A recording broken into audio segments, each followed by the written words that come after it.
Então, boa noite, senhoras e senhores. É com muito prazer que nós vamos dar início à primeira caravana digital da Anhiggs.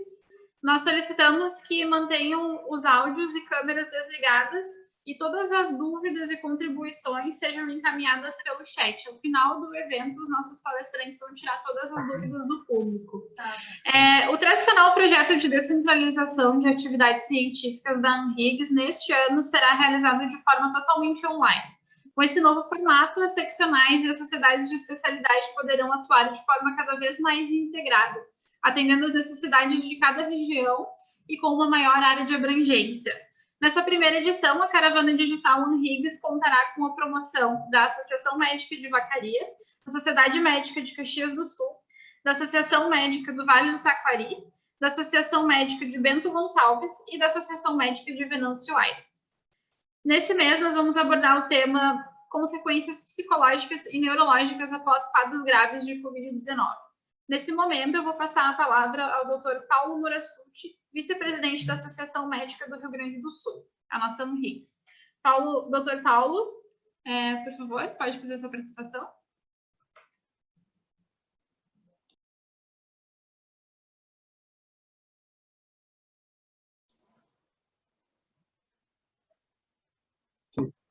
Alô, está me escutando? Boa noite a todos, é um prazer estar com vocês aqui nessa nossa segunda caravana, né? Em especial a Associação Médica de Vacaria, Dr. Flávio Neri, a Associação Médica de Caxias do Sul, Dr. Charles Ângelo, a Associação Médica do Vale do Taquari, a Associação Médica de Bento Gonçalves, a Associação Médica de Venâncio Aires, doutora Natália Artos, Departamento Universitário Matheus Reck, acadêmico da Universidade de Caxias do Sul, e aos nossos palestrantes, doutor Henrique Mou, médico neurologista, doutor Wagner Nedel, médico intensivista, doutor Lucas Panenberg, médico psiquiatra. É um prazer estar com vocês, podemos abrir os trabalhos.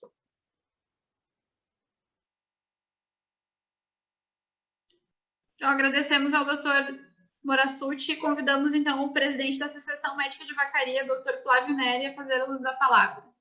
Doutor Flávio Neri, já conseguiu conectar?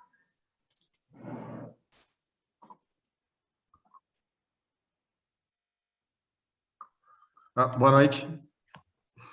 Desculpa o atraso aí, acabei me tendo que dar uma corrida. Bom, é um grande prazer estar aqui, né? Um tema de grande relevância para nós. A gente e a importância dessa reunião, onde a gente tem um encontro de todas essas associações, né? Para unir e fazer essa associação Anhiggs cada vez mais forte. E esse momento que a gente está vivendo dessa pandemia, quanto mais informação e mais estudos a gente tiver, nós vamos conseguir tentar lutar um pouco melhor, tanto durante essa doença, essa situação agora, como nos pós, a gente vai receber cada vez mais pacientes no pós-Covid, né? E a situação vai se estender por um grande tempo. Então, hoje teremos uma palestra, eu acho que vai muito útil para todos nós. Tá? E é um prazer estar aqui com todos vocês. Obrigado.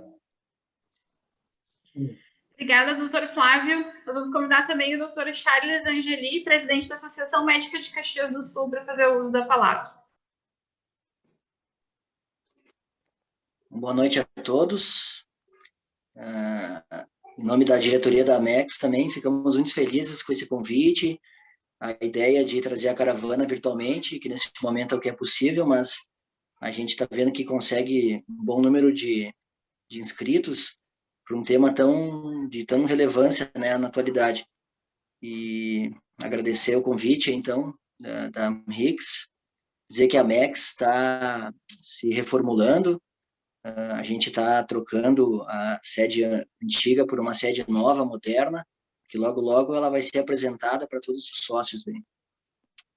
Então, bom evento a todos. Obrigada, doutora Charles. Vou convidar agora o doutor Diego Baldiceira, presidente da Associação Médica do Vale do Taquari, a fazer o uso da palavra. Boa noite a todos. Gostaria de parabenizar a Anhiggs pela iniciativa, tá? Começando aí com um tema extremamente relevante, tendo em vista tudo que a gente tem visto aí, quem está trabalhando na linha de frente desse enfrentamento do Covid, enfim, A gente tem visto barbaridades aí e o tema é extremamente relevante e importante para a gente ter ânimo aí para conseguir tocando à frente essa batalha aí, tá? Parabéns a todo mundo que conseguiu tirar um tempinho para assistir essa palestra. Sejam todos bem-vindos. Boa noite. Obrigada, doutor Diego. Nós convidamos também o doutor Rodrigo Tramontini, presidente da Associação Médica de Bento Gonçalves, a fazer o uso da palavra. Boa noite a todos, agradeço a todos pela presença em nome da PEB. Acho que é um tema fundamental nesse momento que a gente está passando, né? A gente tem que ter mais conhecimento sobre isso e eu acho que os palestrantes aí têm um ótimo background aí, são profissionais muito competentes nas suas respectivas áreas. Conheço o Lucas, já meu colega psiquiatra, né? Já participamos de um ciclo de avanços aí juntos, né, sobre o lítio. Então, é um profissional que eu respeito muito. Acredito que o Henrique também foi meu contemporâneo na URGS, me lembro dele lá. Não conheço o Dr. Wagner, mas conheço o trabalho dele, conheço pessoalmente. E espero que o evento seja muito gratificante e a gente possa aprender muito com esses nossos colegas aí que sabem muito. Obrigado. Obrigada, doutor Rodrigo. Nós temos também a presença da doutora Natália Artus, presidente da Associação Médica de Venâncio Aires. Boa noite. Gostaria de agradecer o convite, parabenizar os palestrantes. Muito obrigada, doutora Natália. Por fim, então, nós vamos também ter uma participação do Matheus Heck, que é acadêmico de medicina da UX e representante da região da Universidade de Caxias do Sul no departamento universitário da Henriques. Matheus, pode dar sua boa noite. Boa noite a todos. Em nome do departamento universitário, gostaria de agradecer a Henriques e as demais associações aqui presentes por estarem promovendo esse momento de troca com os nossos futuros pares, que é exatamente um dos valores do departamento universitário, junto com a promoção do associativismo acadêmico e de experiências de cunho cultural e científico para os acadêmicos aqui do Estado. Então, tenho certeza que vai ser uma experiência muito proveitosa. Obrigado.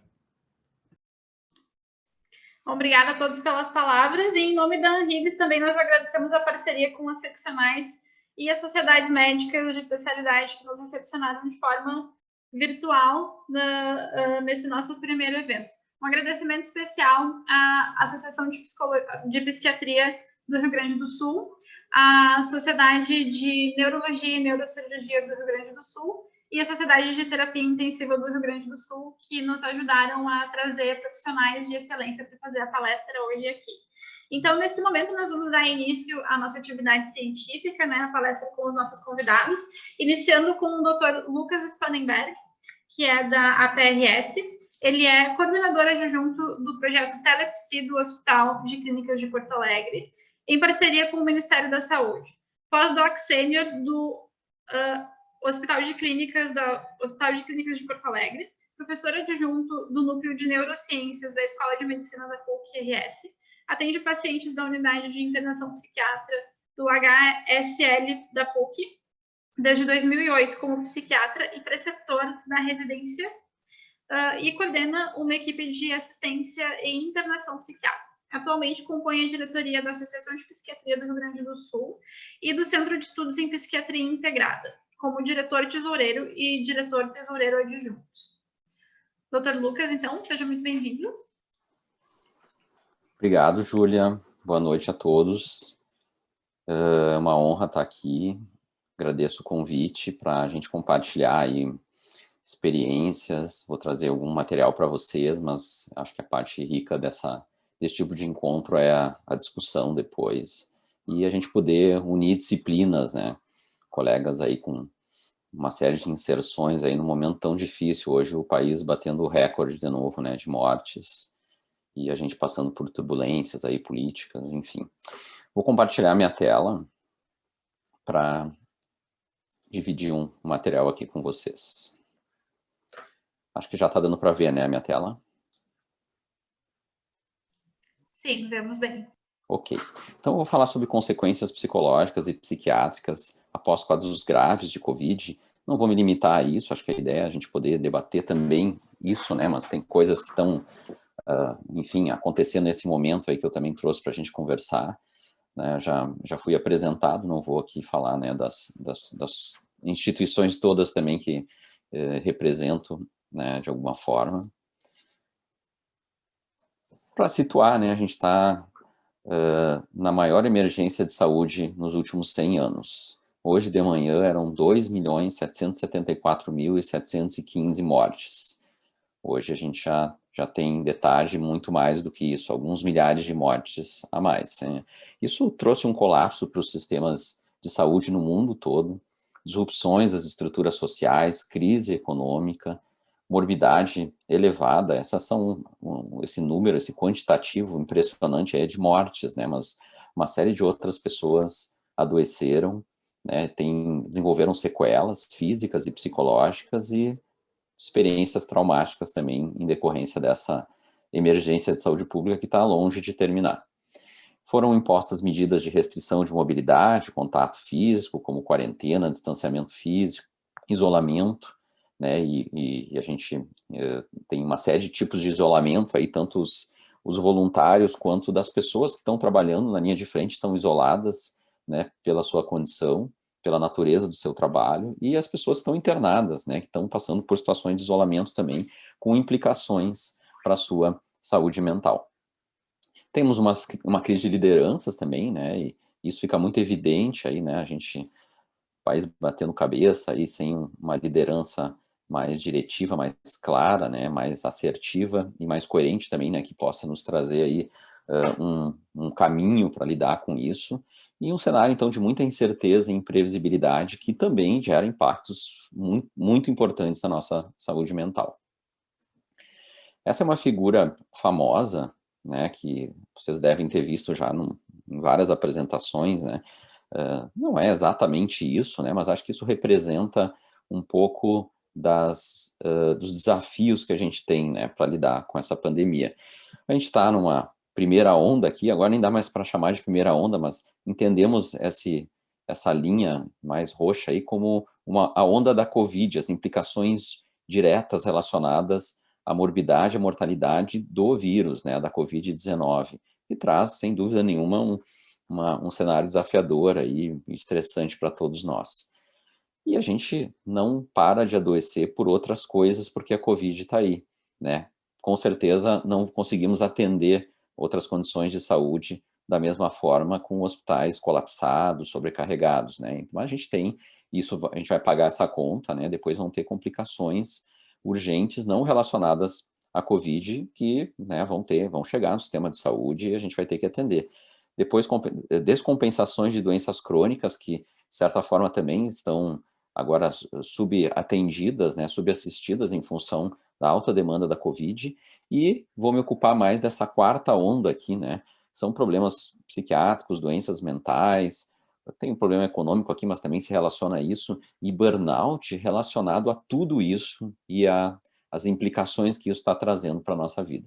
Então, a ideia é que a conta dos problemas psiquiátricos, da saúde mental, ela já está sendo paga, né, mas ela vai custar caro, né, para os próximos meses, para os próximos anos e talvez para as próximas gerações.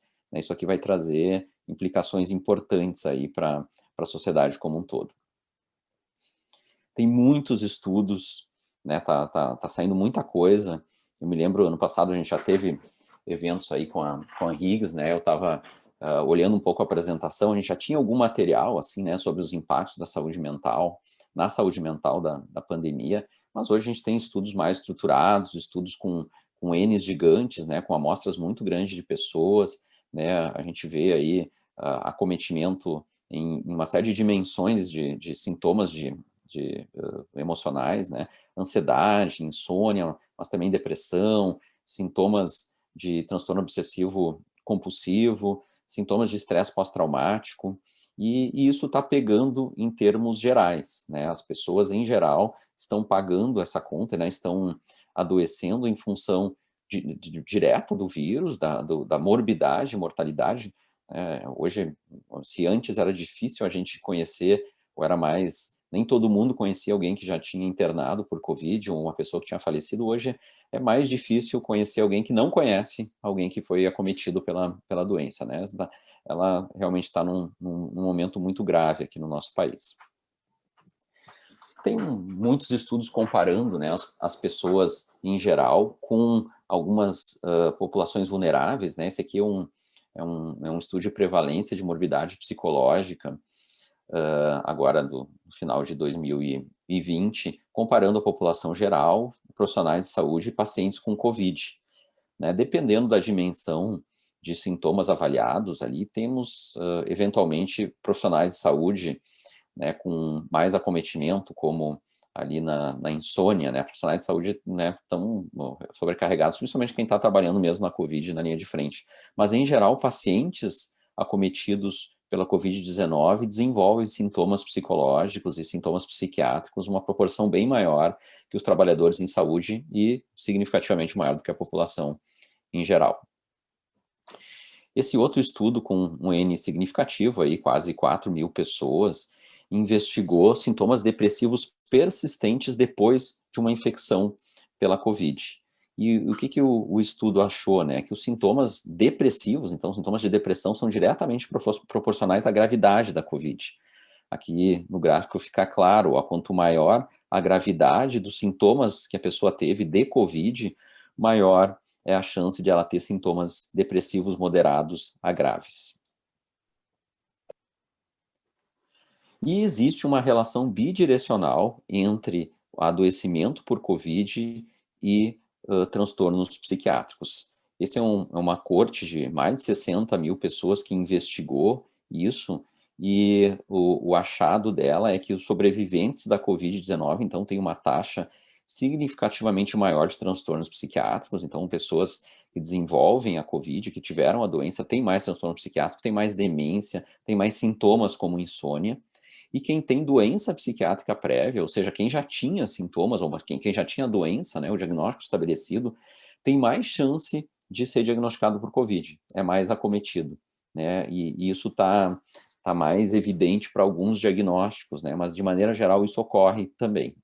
Então, uma curiosidade, e não só uma curiosidade, né, mas algo para a gente entender melhor, né, o que acontece, né, obviamente o adoecimento e ter uma doença potencialmente grave deve trazer um estresse emocional, traz, né, eu também peguei Covid, eu sei como é que é a gente ficar esperando, né, se aquilo vai progredir ou não, mas as doenças psiquiátricas, quem já tem também tem mais chance de adoecer e tem mais chance de morrer de Covid também. E esse é um estudo que investigou isso, a mortalidade, então, por Covid de pacientes com transtornos psiquiátricos. É um estudo aí com bastante gente também de Nova York. Então, ele associou um risco aumentado de morte 45 dias depois, né, do diagnóstico por Covid para pacientes com esquizofrenia. Então, esquizofrenia é um transtorno mental grave, crônico, né, geralmente associado a uma disfuncionalidade grande, mas também a uma série de comorbidades orgânicas, talvez isso também vulnerabilizando os indivíduos com esse transtorno, com a esquizofrenia, para adoecerem mais, né, da Covid. A gente sabe que os pacientes com esquizofrenia, eles tendem a morrer antes da população em geral. A sobrevida ou a expectativa de vida de pacientes com transtornos mentais graves é mais baixa que a população em geral, isso para todas as causas de morte. Mas esse estudo achou que para a Covid isso também acontece. Então, algo que a gente também tem que cuidar. E há toda uma campanha da Associação Mundial aí de Psiquiatria, Associação Brasileira de Psiquiatria, também para botar essa população, né, dos pacientes com transtornos mentais graves como um grupo prioritário de vacinação. Além do adoecimento e dos sintomas psicológicos e psiquiátricos, a gente lida com luto, né? Tem muita gente, enfim, perdendo familiares, né? Perdendo conhecidos, perdendo gente que faz parte da vida, né? Isso tem trazido experiências muito dolorosas, né? Esse estudo investigou, então, sintomas psiquiátricos, como sintomas psicóticos, né, paranoia, fobia, ansiedade, depressão, sintomas obsessivos compulsivos, somatização, e ele viu essa gradação. Vocês veem que a escadinha se repete aqui, né, para todas as dimensões de sintomas, sendo que no grupo 1 ali, quem tem menos sintomas são pacientes, então, com COVID que não tem história prévia de transtorno mental. No grupo 2, eles têm história prévia de transtorno mental, mas não têm perda de familiares ou amigos pela COVID-19. No grupo 3, então, há uma história prévia de transtorno mental sem perda de alguém. E no grupo 4, transtorno mental anterior e perda de familiares. Então, se tu tem um transtorno mental e se tu perde alguém, a chance de tu desenvolver sintomas ou exacerbar sintomas psiquiátricos em todas as dimensões de sintomas é maior. E como é que isso ocorre, né? Quais são os mecanismos que poderiam explicar, né, a maior chance de adoecimento, né? Qual que é a patogênese, então, né, que explicaria os transtornos psiquiátricos? Aqui, esse artigo aqui é do transtornos neuropsiquiátricos, manifestações neuropsiquiátricas. O Henrique vai falar mais disso depois, da parte neurológica, né? Mas possíveis mecanismos, né, de patogênese. Injúria direta, né, pela circulação sanguínea, né, encefalopatia, delírio, que é uma síndrome cerebral orgânica, injúria direta de rotas neurais. A gente sabe que o vírus tem uma predisposição, né, para algumas vias neuronais, como do olfato, né, do paladar. Então, a gente tem anosmia, disgeusnia, né, a perda da possibilidade de sentir gostos ou cheiros. E eu tive Covid, até hoje eu não sinto direito o gosto das coisas, eu tenho uma certa distorção em como eu percebo os gostos, né? E se isso acontece com alguns neurônios, né, relacionados enfim, a percepções, né? A gente também imagina que isso pode acontecer em outras áreas do sistema nervoso. Seria também uma patogênese provável. Injúria por hipóxia também, né? A falta de oxigênio pode dar encefalopatia, sonolência, coma, cefaleia, confusão. A desregulação da imunomodulação, e a gente sabe que a COVID provoca um estado inflamatório, né, bastante intenso, uma reação inflamatória do organismo, pode dar encefalites, disfunção de múltiplos órgãos, pode dar psicose, convulsões, e a transmigração celular imune para o sistema nervoso, que tem efeitos neuropsiquiátricos agudos e crônicos. Então, isso aqui são possibilidades, né, hipóteses que estão sendo estudadas e tem uma plausibilidade biológica que explicariam um pouco da parte mais biológica dos transtornos psiquiátricos em relação à COVID. Obviamente que as consequências psicológicas também passam pela própria morbidade da doença. As pessoas adoecem, né? As pessoas têm sintomas, elas ficam disfuncionadas, elas têm, quem já teve COVID aí, ficar em confinamento, isolamento social, e a privação de estímulos, a privação sensorial também causa sintomas emocionais, sintomas psicológicos. A gente tem um cenário de muita incerteza e imprevisibilidade para o nosso cérebro que trabalha com previsão, né, com programação, né, com projeto, não conseguir programar nada, né? A gente vê, né, assim, havia uma certa expectativa que 2021 a gente estaria aí com vacina, né, talvez com um cenário um pouco mais favorável. A gente está no pior momento da pandemia no país, né? Isso aí causa um impacto muito grande, uma frustração generalizada aí que a gente está sofrendo em relação a esse cenário. Reações ao estresse, transtorno de estresse pós-traumático, reações ansiosas, depressivas, exposição excessiva a notícias, a redes sociais. E é uma recomendação que a gente faz, né? Não adianta a gente ficar se informando o tempo todo em todos os meios, né? Nunca vai cessar a quantidade de informação e há muita desinformação. Próximo tópico aí, né? Muita fake news. A gente está vivendo na era da informação e da desinformação ao mesmo tempo, o que é um prato cheio para o charlatanismo também, né? Hoje tá cheio de curandeiro, né? Pessoas aí que vendem soluções mágicas, né? E que são também muito sedutoras aí, né? Quem no desespero não gostaria de uma solução fácil para esse momento, né? E tem gente faturando em cima do sofrimento e dessa tragédia que a gente está vivendo. E o aumento do consumo de álcool, a gente já viu em vários estudos, que é algo importante também relacionado aos sintomas psiquiátricos. Os profissionais da linha de frente, né, que trabalham com a Covid, a gente está vendo ali a foto que eu peguei na internet, é um pessoal ali que está num ambiente de UTI. Eu não trabalho exatamente com pacientes Covid, mas essa foto de baixo é eu e um residente meu, na unidade de psiquiatria do Hospital São Lucas, indo assistir a nossa paciente que está internada em isolamento com Covid. E ela pegou Covid no hospital, a partir de um contato com uma pessoa de fora do hospital. Né? E a gente está atendendo em unidade psiquiátrica dessa forma. Né? Não é de maneira alguma o cenário mais adequado para a gente atender alguém que está passando por uma crise, por um colapso emocional, que tinha outra natureza, né? Não é em função da Covid que ela baixou, mas pegou Covid, a gente penaliza a nossa assistência e o nosso contato com ela, usando todo esse aparato aqui para entrar. Então, a gente tem uma exaustão emocional, tem o estresse, jornadas exaustivas, contato com a morte, escolha, a gente vê os colegas aí de UTI tendo que escolher quem é que vai para o respirador e quem não vai, transtornos mentais já existentes, e os profissionais da saúde já lidam com burnout prévio, né? Já tem uma carga muito grande de ansiedades e de pressões, reações ansiosas, depressivas, pressões das famílias, demandas emocionais dos familiares. Quem está trabalhando em UTI, né, muitas vezes tem que ficar dando suporte emocional, afinal, ali os profissionais da psiquiatria que não são equipe essencial, entre aspas, né, dentro de uma UTI, mas em função da natureza aí da pandemia, os profissionais intensivistas, os enfermeiros, técnicos de enfermagem vão ter que dar suporte emocional para os pacientes, né, que estão morrendo, às vezes sendo a última pessoa que tem um contato com o paciente, e para os familiares. Isso é muito pesado. Né? Medo do contágio, medo de contagiar familiares, né? A gente volta para casa sempre com esse receio. Isso aqui eu vou passar, acho que eu já... enfim, já comentei. E a gente tem possibilidade de buscar ajuda, né, em algumas iniciativas. Isso aqui é uma iniciativa de várias instituições de Porto Alegre que organizaram um projeto que chama Atendimento Solidário para atender a população em geral.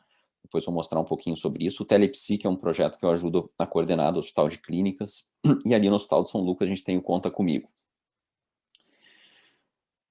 Então, o Atendimento Solidário foi uma iniciativa dessas instituições, aqui são várias instituições, mais de uma dezena, que juntaram cerca de 800 terapeutas para fazer teleacolhimento por telefone para pessoas, né, da comunidade. O projeto atendeu mais de 1.600 pessoas que buscaram o projeto, aqui um compilado dos sintomas, né, as pessoas ansiosas, deprimidas, exaustas, sozinhas, pessoas com medo, algumas, aqui mais de 300 aqui, né, ligaram só para desabafar. Né?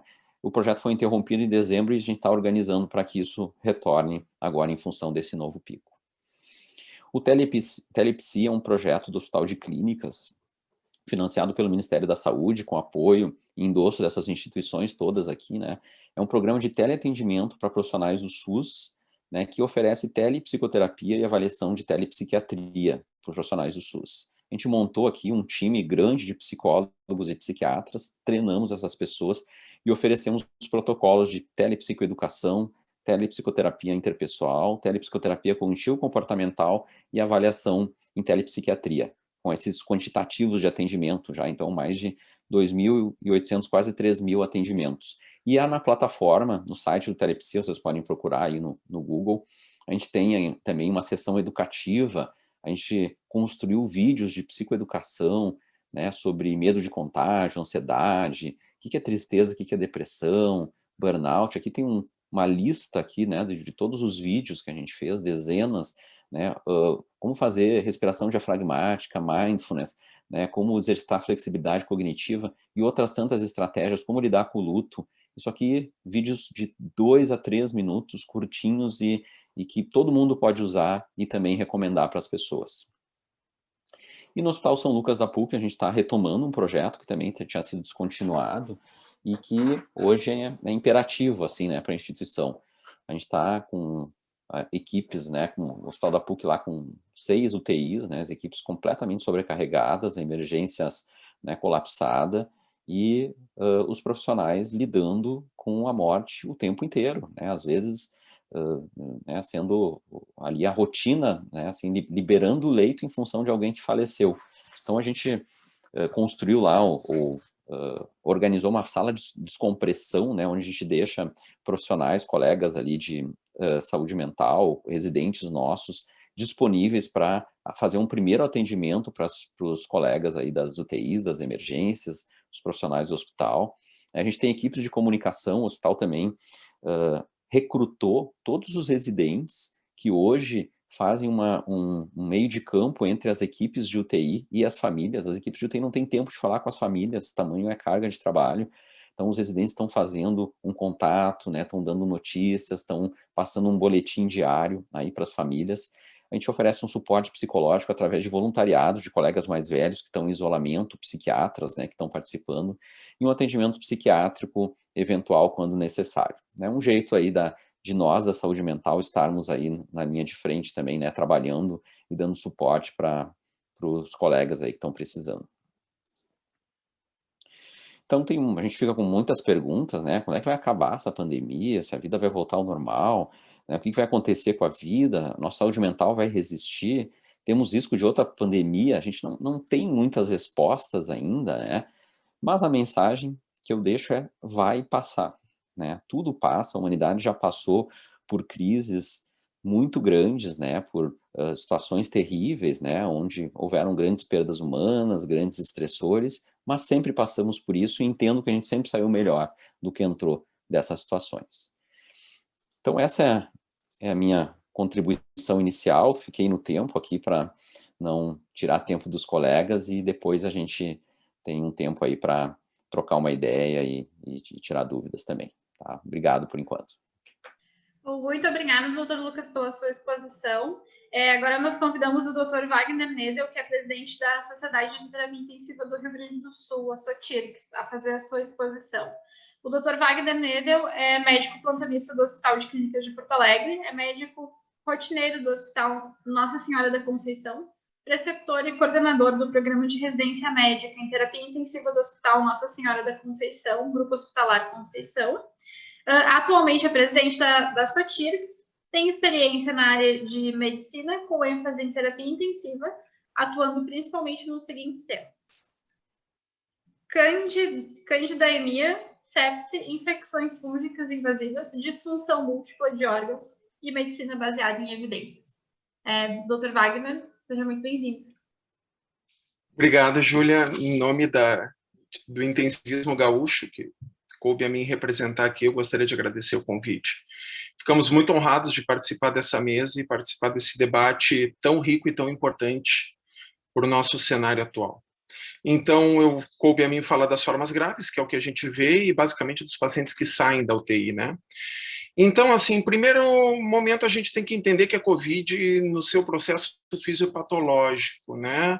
A gente pode englobar a COVID basicamente em duas grandes síndromes clínicas que todo mundo que trabalha em UTI já se deparou com elas, né? Que é a sepse e a SARA. Primeiro grande conceito, né? As formas graves de COVID, que eu atendo na UTI, que todos nós estamos habituados a ver na imprensa, elas, via de regra, geram um processo de sepse. O que é sepse? Sepse é infecção com uma resposta exagerada e descontrolada do hospedeiro. O que diferencia eu ter uma dor de garganta e passar normalmente, ter uma dor de garganta que vai evoluir com falência renal, falência neurológica, falência hemodinâmica, falência respiratória, é a resposta do meu hospedeiro. E a gente sabe que o SARS-CoV-2 cria uma resposta exagerada, em muitos casos, com uma liberação exacerbada de quitocinas pró-inflamatórias, ativação de proteínas de fase aguda, e isso pode gerar um quadro de disfunção multiorgânica no qual o cérebro não está poupado, né? Como grande parte das formas de sepse convencionais que nós conhecemos, sepse bacteriana, sepse fúngica, enfim. E o outro grande quadro que nós estamos acostumados é a síndrome da disfunção respiratória aguda, né? Isso que é uma tomografia de um paciente meu, lá no Hospital Conceição.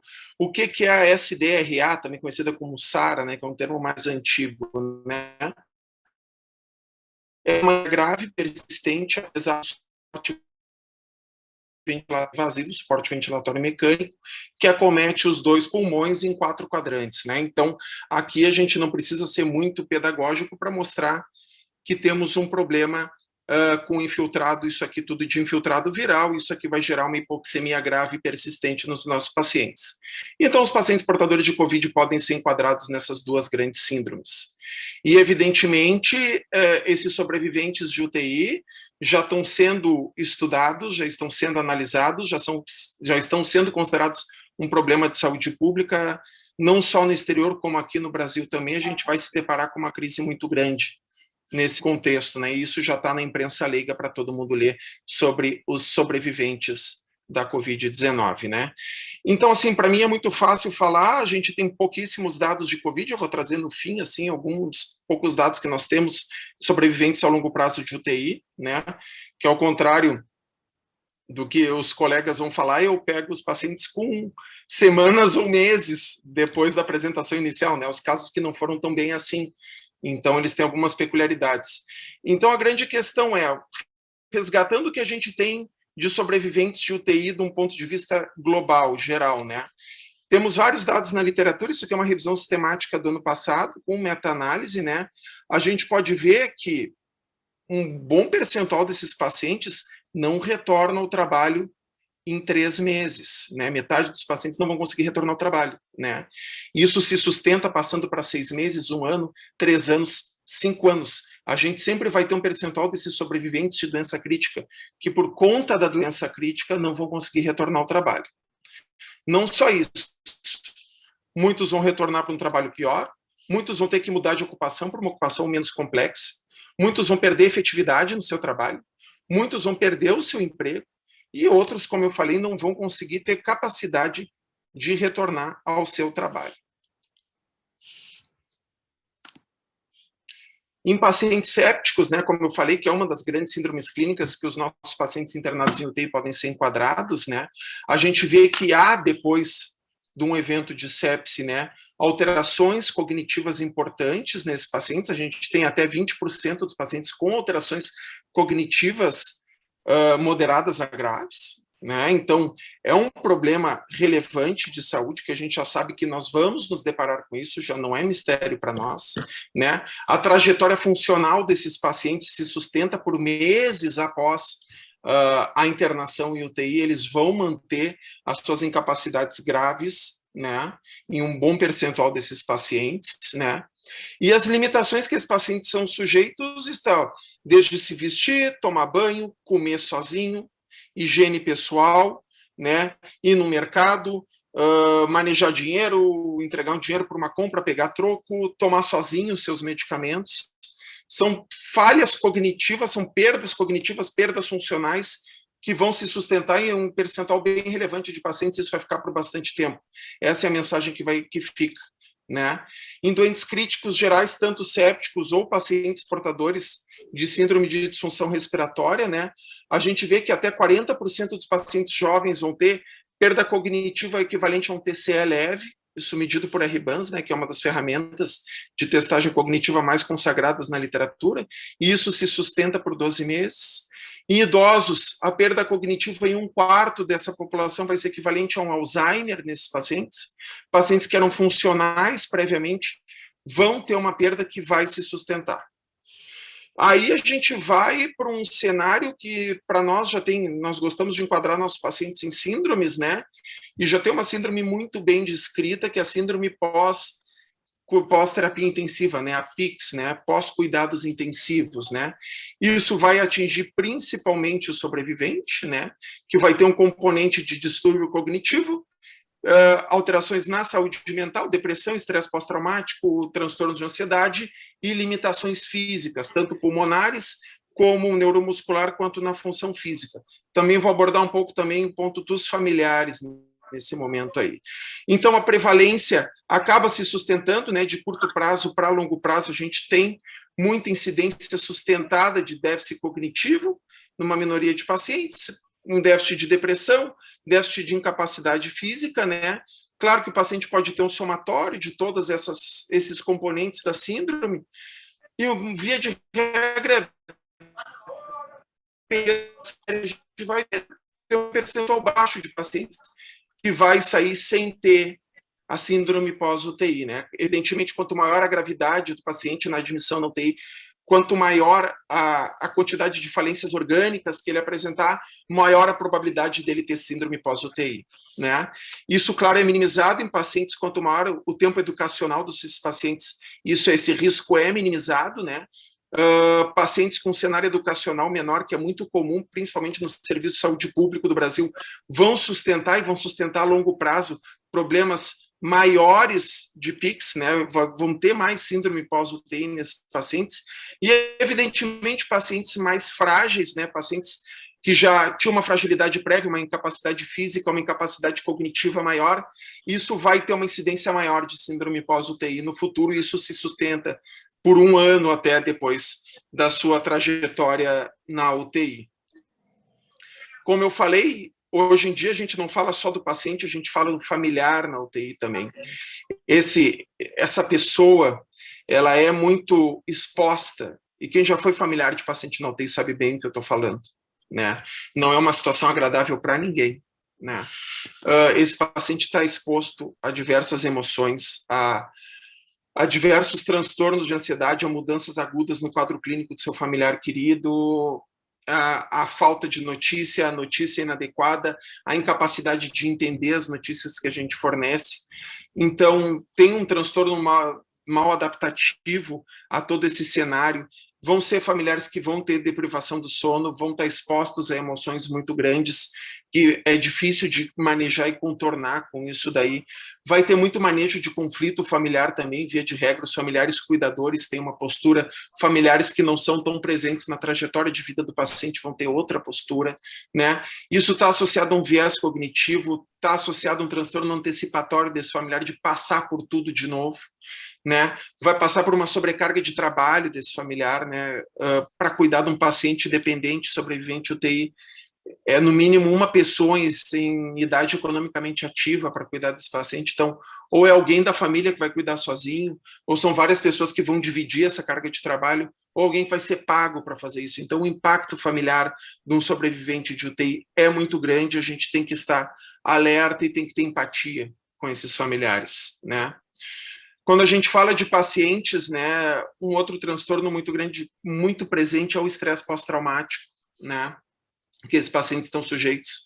E aqui a gente está falando numa incidência de sobreviventes de UTI numa ordem de 25% a 35%, que é mais ou menos, né, o paciente, isso aqui é a UTI do Hospital de Clínicas, uma UTI que foi rapidamente montada, que a gente atende pacientes COVID, né, então esse cenário aqui, esses pacientes estão expostos à luz, né, a luz artificial, vocês veem que tem noite aqui, eles perdem seu ciclo sono-vigília, estão expostos continuamente a uma intensidade de som na faixa de 90 a 100 decibéis, que não é favorável a nenhum paciente. Muitos estão pronados, muitos estão sedados, é ventilação mecânica, é hemodiálise. Essa incidência de estresse pós-traumático por conta desse contexto a qual esse paciente está sujeito é a mesma incidência das séries de soldados americanos nas campanhas do Iraque e do Afeganistão do início do século. Então, aquele soldado que ia lá enfrentar Talibã, ia lutar contra o Saddam Hussein, esse grupo tem a mesma incidência de estresse pós-traumático do que o nosso sobrevivente na UTI. Bom, como é que a gente traduz isso para os pacientes sobreviventes de Covid, né? A gente ainda tem pouco dado na literatura, então eu trouxe um compilado dos melhores artigos de algumas coisas, o N é muito baixo aqui, mas a gente vai ver, né? Muitos pacientes com alterações pulmonares persistentes, e aqui algumas alterações fisiológicas pulmonares, que vai acarretar em baixa capacidade para exercício, vai acarretar em fadiga, vai acarretar em pior qualidade de vida, vai acarretar, associadamente a isso, alterações cognitivo-comportamentais que persistem em pelo menos 3 meses. É claro que a gente ainda não tem um tempo adequado de seguimento, porque os nossos primeiros pacientes estão completando 1 ano agora, né? Então a gente ainda vai ter muito dado para enriquecer essa literatura nos próximos meses, né? 4 a 8 semanas pós-Covid, 65%, 2/3 dos pacientes já tinham algum distúrbio psicológico, né, pós-alta hospitalar aqui, né, e evidentemente quanto maior a gravidade desse paciente, quanto mais intervenções ele teve que ser sujeito, maior é a incidência de transtornos psicológicos nesse paciente. Eu falo, né, de intervenções que esses pacientes são sujeitos, vocês eu trago isso aqui que é para a gente compreender, né? Esses pacientes ficam 2 semanas na ventilação mecânica, né? Esses pacientes vão ficar 17 dias numa média, né? Internados numa UTI. Então, vocês imaginam, muitas vezes os pacientes acordam com algum grau de cognição, algum grau de compreensão, e perguntam que dia é e se assustam, que virou mês, né? Que passou 2, 3 semanas num episódio assustador na vida deles. Então, é bastante complicado, é muito tempo exposto à sedação, a tratamentos bastante agressivos para melhorar a sua condição, né? E aqui também, né, vocês vão ver uma idade mais jovem, esses pacientes com Covid que estão sendo estudados, eles têm uma idade mais jovem do que a gente costuma atender numa UTI geral, em pacientes previamente estudados nesse cenário, né? Com esse tempo prolongado de ventilação mecânica, com esse tempo prolongado de UTI, né, a taxa de retorno ao trabalho acaba sendo muito baixa nesses primeiros meses, né? Surgimento de dor crônica em 2/3 desses pacientes, em 30% deles pacientes com dor extrema, muitos desses pacientes vão ser dependentes de opioides, muitos desses pacientes vão ter neuropatia periférica por conta de compressão, por conta de imobilidade, que é uma situação que a gente, infelizmente, pela gravidade deles, não consegue contornar, né? E a qualidade de vida nesse período é semelhante à de outros sobreviventes de doença crítica que nós conhecemos. Então, se a gente estimar, a estimativa atual é de quase 4 milhões de sobreviventes de SARA por Covid, né? A gente vai ter uma síndrome bem caracterizada aí, tanto por distúrbios psicossociais como pela atividade inflamatória exagerada desses pacientes. Então, isso claramente vai ser um problema de saúde pública para os próximos meses, e eventualmente para os próximos anos vai ser um desafio para o nosso serviço de saúde acolher da melhor maneira esses pacientes. Sintomas neurológicos, aqui eu quero destacar principalmente delírio, né? Principalmente quanto maior a gravidade desses nossos pacientes, maior a incidência de delírio. Aqui vocês vão ver, mais da metade dos nossos pacientes vai ter uma condição neurológica extremamente grave de alteração do estado de consciência, associado a pensamento desorganizado, a desatenção. Isso está claramente associado, a gente sabe há décadas, à perda cognitiva a longo prazo nesses pacientes, e eventualmente esses pacientes vão estar comatosos em 21 dias, nessa grande coorte aqui de 2.000 pacientes norte-americana, 80% dos pacientes vão estar comatosos depois de 3 semanas de doença crítica, né? Aqui por conta da sedação, por conta do quadro multissistêmico, e evidentemente, né, esses pacientes que estão sob mais risco são aqueles mais graves, né? Pacientes que precisam de terapia vasopressora, pacientes em ventilação mecânica, pacientes que estão sendo submetidos à infusão de midazolam, infusão de morfina, infusão de fentanil, porque precisam disso para adaptação na ventilação mecânica. São todas variáveis associadas com delírio, com coma persistente, que isso acarreta um prognóstico pior a longo prazo. Como é que a gente pode minimizar esse impacto, né? Esse aqui é um protocolo clássico que nós estamos trabalhando na terapia intensiva há alguns anos, né? Que é o protocolo ABCDEF, né?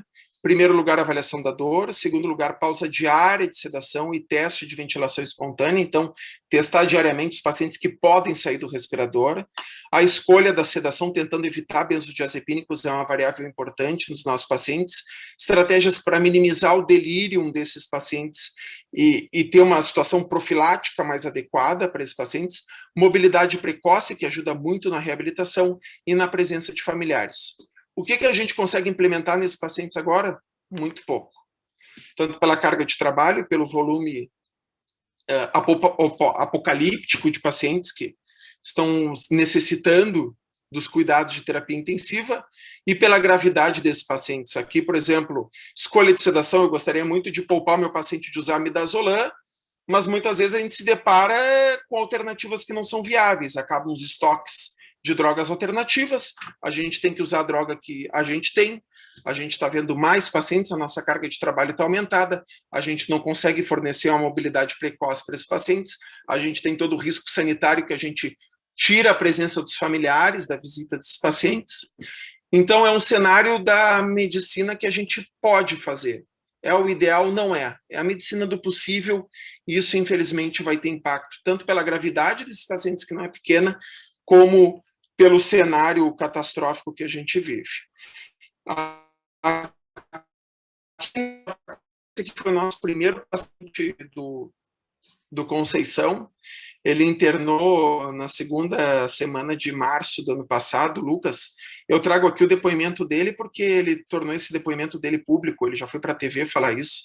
Ele foi nosso primeiro paciente na UTI do Conceição, ficou 40 dias em ventilação mecânica, num cenário que nos deixou muito aflito. Ele na época tinha 30 anos, né? E aqui o depoimento dele, né? Em 18 de março, o gerente financeiro completará 1 ano desde os primeiros sintomas. Daquela experiência, garante ter tirado lições, mas carrega também sequelas físicas e psicológicas. Aqui é o detalhe que eu queria reforçar, né? Logo depois de deixar o hospital, dedicou-se por 4 meses a recuperar a capacidade física e mental para seguir em frente. Fez tratamento com osteopata, fisioterapeuta, fonoaudióloga, psiquiatra e psicólogo. Um paciente que tem condições, né? Um paciente que consegue ter uma boa vida profissional, conseguiu seguir adiante. E os nossos pacientes do sistema público de saúde, aqueles pacientes que não têm condições financeiras para ter todo um staff cuidando deles, como é que vai ser o futuro desses pacientes, né? Pacientes que têm dificuldades financeiras, que passam fome muitas vezes, que não têm dinheiro para o ônibus para ir para um hospital. Isso é um problema de saúde sério que nós vamos ter que nos deparar. Vai ser um outro cenário bastante complicado que nós vamos ter que nos deparar. Para concluir a minha participação inicial, então, esse tema vai ser discutido à exaustão no nosso congresso de terapia intensiva. Nós vamos discutir COVID, o pós-COVID, o futuro da terapia intensiva, né? Vai ser em junho, num formato online, né? Eu gostaria de convidar todos a participar. O debate vai ser muito qualificado, muito rico, e esse é um dos temas palpitantes, não pode deixar de faltar, faz parte da nossa vida. Meu muito obrigado a todos e aguardo as perguntas e a conversa final aí. Bom, muito obrigada, Dr. Wagner, pela exposição.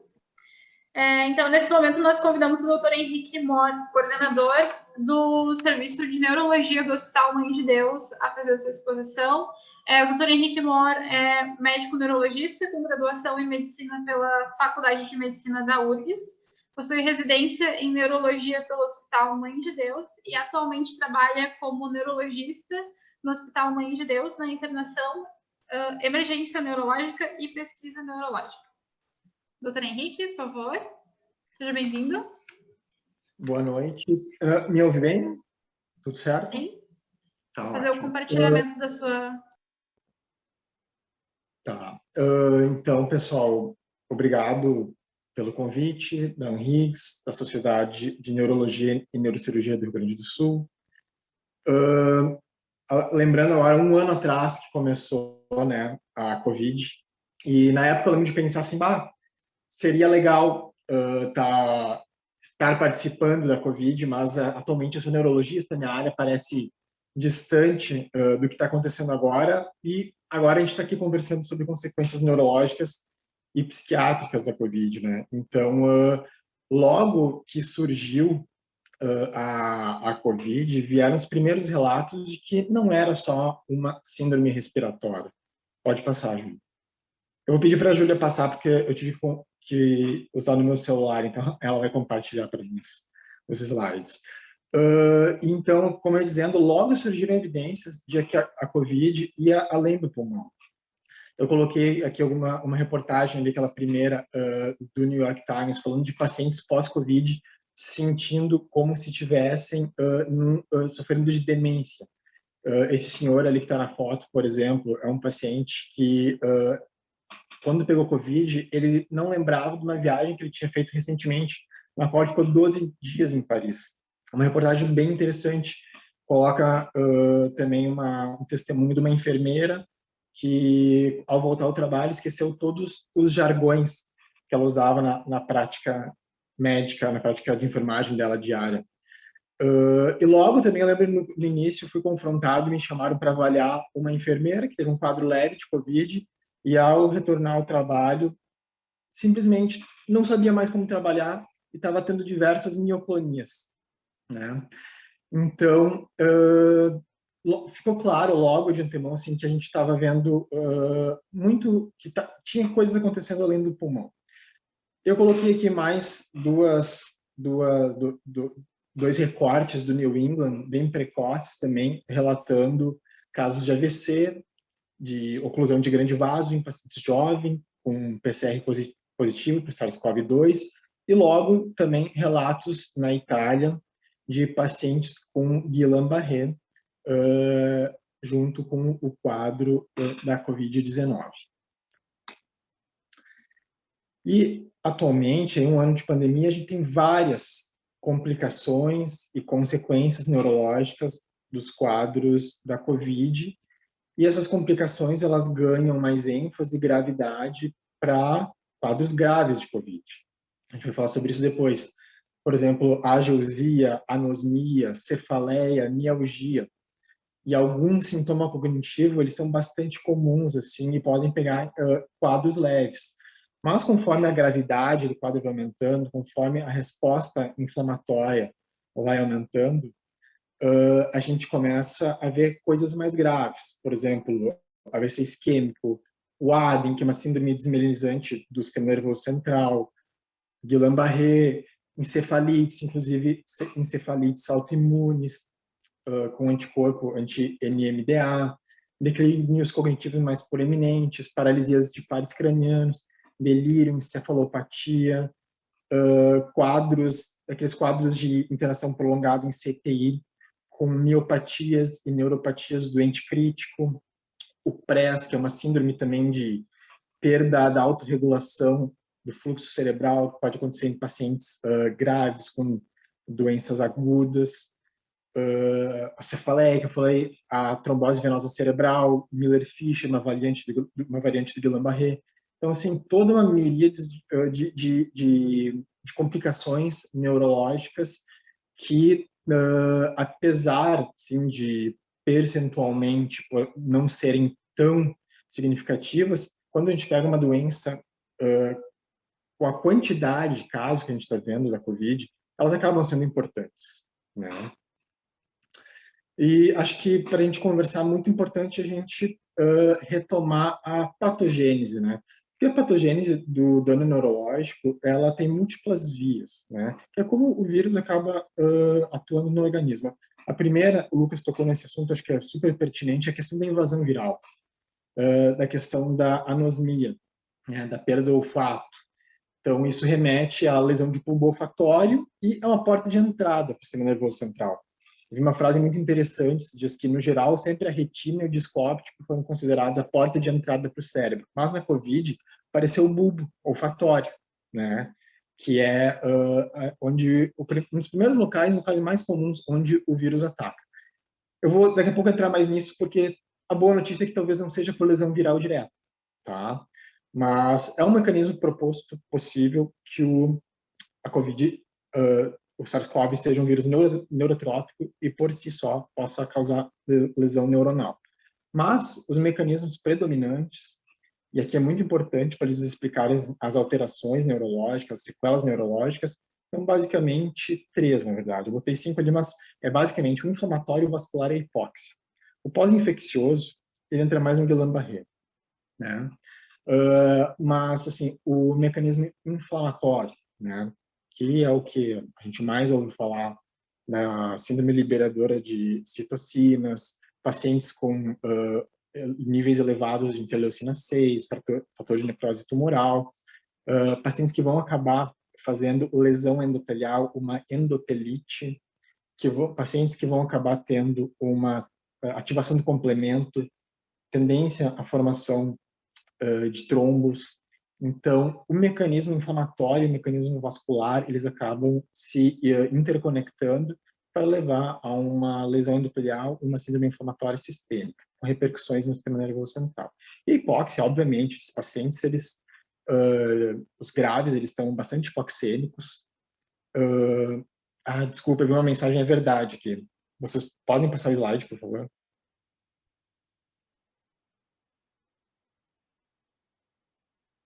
Mais um. Isso, tá?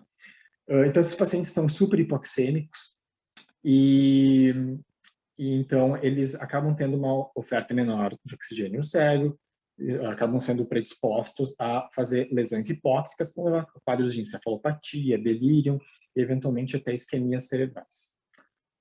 Pode passar.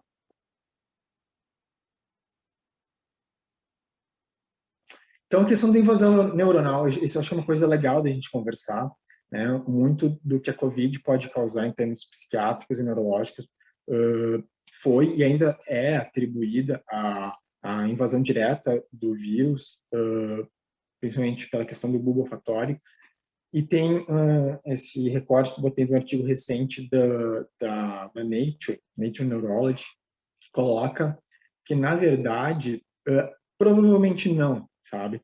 Provavelmente o que a gente está vendo no bulbo olfatório é reação inflamatória de células não são neurônios, são células que dão sustentação aos neurônios, são células de tecido conjuntivo, sim, mas que não são células, não são neurônios. Então, é um vírus que, diferentemente, provavelmente, não quero ser tão assertivo quanto isso, mas ele não se comporta, por exemplo, como herpes simples tipo 1, ou como a polio, que são vírus neurotrópicos e fazem o dano neurológico por invasão direta do neurônio e morte neuronal.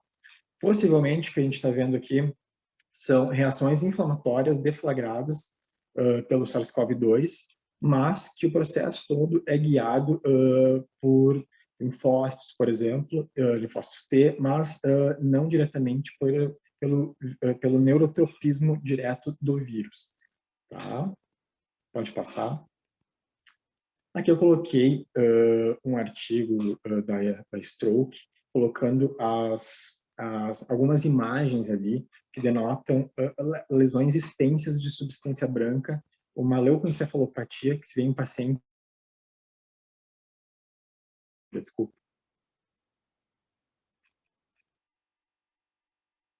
Pode voltar uma ali. Mais uma. Aí. Então, essas lesões que a gente vê na ressonância, lesões de substância branca, são lesões que se dão pela hipoxemia a qual esses pacientes são submetidos. E, assim, uma coisa importante, aparentemente, a gente não se isola muito o vírus de dentro dos neurônios, que nem eu estou falando. Então, é mais uma evidência que provavelmente as lesões se dão por outros mecanismos que não a lesão neuronal por morte neuronal direta, mas sim por outras formas, o que talvez seja um alento e pode guiar a nossa atuação para atuar em terapias priorizando mais ventilação e drogas anti-inflamatórias, imunossupressoras, ao invés de alguma possível droga que possa reduzir a replicação viral, porque parece que o carro-chefe mesmo é a reação inflamatória. Pode passar. Entrando em algumas complicações diretas, então, que nem o Wagner já falou, o delírio encefalopatia é uma das mais comuns e, assim, não sei se ele compartilha, mas eu tive também a impressão de, quando nos chamam para avaliar, que são delírios, normalmente, via de regra, mais graves. Parecem delírios mais refratários às medidas instituídas, né? Então, o delírio, ele é muito usado de maneira intercambiável para a denominação encefalopatia, no COVID ainda, porque muitas vezes a gente vê lesões por imagem e a gente vê alguns outros sinais neurológicos, né? Que seja linguagem, memória, sinais piramidais. Então, a gente acaba muitas vezes chamando esse quadro de encefalopatia. Ele é multifatorial, né? Como é todo delírio. Isolamento, pacientes confinados por longo prazo em CTI, sedação com benzodiazepínicos, uso de antibióticos como cefepime, ertapenem, que podem causar encefalopatia, corticoides, complicações metabólicas, uremia, status não convulsivo, outra complicação. Então, são múltiplos fatores que podem levar ao delírio, além da relação possível direta com o próprio coronavírus e toda a reação inflamatória que ele causa. É comum em CTI também em pacientes com delírio, sinais piramidais, que falam, mas pode ser um quadro de encefalopatia mesmo, e não só um distúrbio agudo do estado mental. Isso que eu falei, impressão desses delírios serem de fato mais graves. E pode passar o slide, tem um artigo interessante da Critical Care que coloca com pacientes, 150 pacientes analisados em ambiente de terapia intensiva, foram excluídos 10, e no final foram analisados 140, e se viu, juntando sinais de encefalopatia e delírio, quase 90% desses pacientes fechavam ou para delírio ou para encefalopatia. E risco de extubação, por exemplo, foram 11 pacientes que sofreram autoextubação, todos eles estavam em delírio grave. A extubação colocou eles, piorou a relação PF, necessitou de mais drogas sedativas, então é a ladeira abaixo. Então o delírio, além da questão pós-Covid, e ele claramente denotar um aumento de mortalidade, são pacientes que vão acabar tendo complicações dentro da própria CTI mesmo. Tá? Pode passar. Saindo do quadro do delírio e da encefalopatia, vamos entrar nas complicações neurovasculares. Então, que nem eu falei, isso pode se dar pela via da hipóxia, mas também da via da endotelite. Tá? Então, esses pacientes são pacientes protrombóticos, são pacientes que fazem AVC isquêmico, microhemorragias, trombose venosa cerebral, e se vê mais ou menos 5% de AVC isquêmico em pacientes graves. Isso é um número bem menor em pacientes não graves, tem de ser menos que 1%. Tá? As terapias, via de regra, seja alteplase, trombectomia, elas seguem as mesmas para esses pacientes quando eles têm indicação. Mas, pelo próprio estado pró-inflamatório, é relatado uma tendência alta à reoclusão vascular, mesmo pós-terapia aguda, quando ela é indicada. A etiologia, como esperado, ela é a maioria das vezes criptogênica, né? E é interessante que aumenta muito em relação aos quadros não Covid a etiologia criptogênica, que a gente acaba investigando trombofilia, se for pertinente, fibrilação atrial, lesões carotídea ou de vasos cervicais em geral, a gente não encontra, fica um AVC sem explicação. Isso possivelmente se deve pela questão da inflamação e dessa própria endotelite que nós conversamos. Além de aumentar a chance de cardioembolismo, seja por lesões miocárdicas, tendência a arritmias, infarto que a COVID proporciona. Pode passar. Esse é um artigo da Stroke, também é um estudo retrospectivo, né, americano, que vê que normalmente pacientes, reforça isso que eu falei de os pacientes, via de regra, terem AVCs mais graves, NIH mais altos, serem, grande maioria das vezes, criptogênicos, marcadores inflamatórios elevados e 33% de morte intra-hospitalar, denotando um AVC num paciente grave. Isso é muito superior à morte por AVC em geral. Pode passar. Das complicações neuromusculares da COVID, então, tá? Mais conhecida, clássica e, de certa forma, esperado, né? O Guillain-Barré. Tem uma característica dele aqui, que ele costuma ser mais precoce. Normalmente o Guillain-Barré se segue aí umas 2 semanas pós-ictus infeccioso. Na COVID a gente vê ele mais precoce, até dentro da primeira semana pós-COVID. Então, tanto se coloca que, na verdade, não seria um fenômeno pós-infeccioso, mas sim para-infeccioso. As formas, elas são tanto axonais quanto desmielinizantes. Se cogita uma maior gravidade, mas isso é um fator muito confuso, porque são pacientes já... A gravidade do COVID, do Guillain-Barré, ela se dá muito pelo comprometimento respiratório, mas são pacientes, normalmente, já graves, né? E o tratamento segue o padrão, imunoglobulina ou plasmaférese para pacientes que não estejam deambulando, que provavelmente vão ser o caso dos nossos pacientes graves em UTI. Além do Guillain-Barré, obviamente, né, a gente tem que falar das consequências de internações prolongadas em ambiente de terapia intensiva, que são a polineuropatia e a miopatia do doente crítico, isso com repercussões, que nem o Wagner falou, pós-alta da CTI, né? Plexopatias, principalmente uma plexopatia braquial, que é relacionada à pronação desses pacientes, e também quadros de miosite viral que podem acontecer. Então, seriam as complicações neuromusculares da COVID-19. Pode passar. Mais um.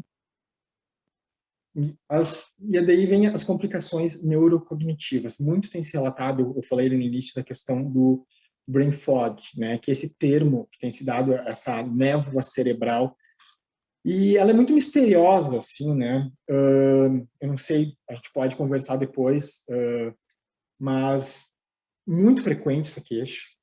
A gente tem um ambulatório pós-Covid no Mãe de Deus, e é uma queixa muito frequente, mas que a gente vê que ela costuma melhorar de forma muito significativa em cerca de 3 meses pós-Covid. Então, está muito em aberto, assim, o que é a brain fog, né? O que causa, se ela está relacionada mesmo a esses fenômenos inflamatórios que a gente vem conversando. Muitas vezes são queixas subjetivas, assim, de uma dificuldade de uma memória episódica mais recente, de recordar o nome de algum objeto, e, assim, é bem difícil avaliar esses pacientes. O que se propõe? Que todos esses pacientes com queixas neurocognitivas sejam acompanhados, assim que os pacientes têm essas queixas, que se submetam a um teste neurológico, um teste cognitivo de triagem, seja um Mini-Mental ou um MoCA, né, são os mais aplicados. Se der alguma alteração em algum dos testes, que esses pacientes sejam encaminhados para testagem neurocognitiva, tá? Como eu falei, a evolução aparentemente é benigna, tá? Saiu na mídia recentemente se poderia ter uma associação com uma progressão futura para demência, principalmente para Alzheimer, mas isso é uma coisa muito especulativa ainda. Eu acho que a gente não deve fazer nenhuma afirmação nesse momento quanto a isso. E dando uma revisada no assunto, o que eu encontrei mais foi, na verdade, genes relacionados à deposição de beta-amiloide, tá? No caso, o ApoE4, um dos mais conhecidos aí, que, na verdade, pessoas geneticamente predispostas a depósito de beta-amiloide são pessoas com tendência a fazer respostas inflamatórias mais intensas. Então, fica muito, nesse momento ainda é muito difícil dizer o que vem primeiro. A gente tem um ano de Covid, né? As doenças por depósito de beta-amiloide, são doenças que evoluem ao longo de muito tempo. Espero que daqui a muitos anos a gente não se depare, né, com quadros de perda cognitiva significativa, mas acho que é muito cedo para a gente fazer dar certeza em relação a isso, tá? Então, o que está mais em voga seria que pacientes que eles teriam assim, uma tendência a fazer respostas em quadros inflamatórios mais intensos, tá? Mas, via de regra, o brain fog é um mistério ainda, mas aparentemente de evolução benigna.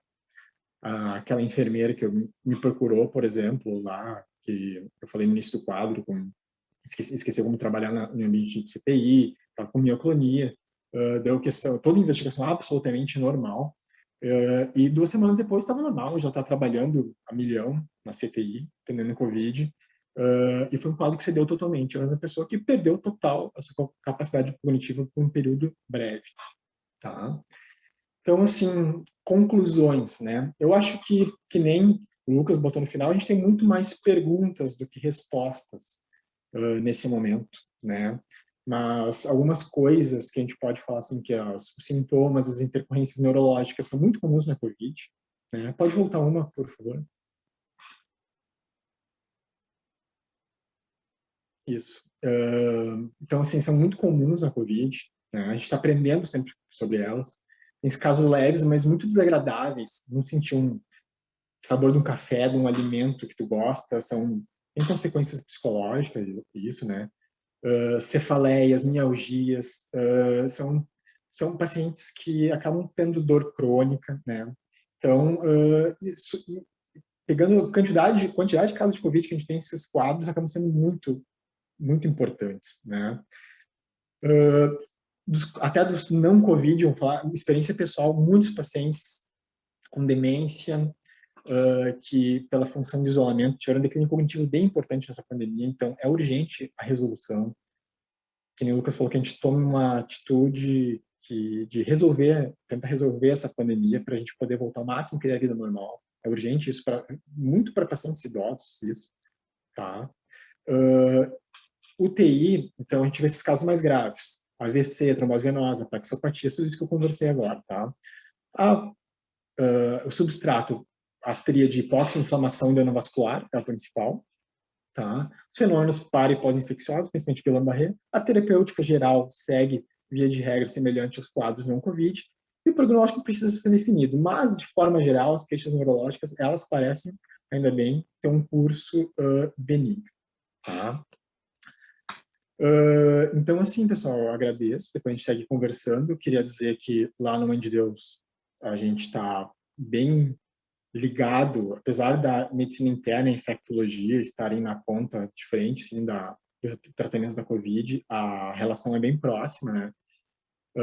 Até na emergência neurológica, pela baixa demanda de casos neurológicos, sempre tem, mas é muito menos volume que o atual. A gente está ajudando nos quadros Covid também. Né? A gente, lá no Mãe de Deus, tem a medicina interna, tem um ambulatório pós-Covid, um ambulatório diário, e tem bastante conexão com outras especialidades, né? Então, tem muita interconsulta por essas queixas que eu comentei agora. É uma coisa que está bem ativa, acho que a gente tem muito a aprender, tem muita dúvida a respeito, muita dúvida de como vai ser o segmento e o prognóstico a longo prazo desses pacientes. Tá? Obrigado. Bom, muito obrigada, doutor Henrique, pela exposição. Agora, surgiram algumas dúvidas no chat. Agora nós vamos fazer o debate, tirar as dúvidas do pessoal que estava assistindo, né? Todos os nossos convidados, nossos palestrantes, representantes de seccionais, estão convidados a abrirem suas câmeras, fazer participação com áudio. Por uma questão de organização, nós pedimos que o restante do público encaminhe as dúvidas por chat, que eu mesma vou ajudar vocês ali e vou ler as questões. Então, se alguns dos nossos convidados já quiserem fazer alguma colocação ou tirar alguma dúvida, fiquem todos à vontade.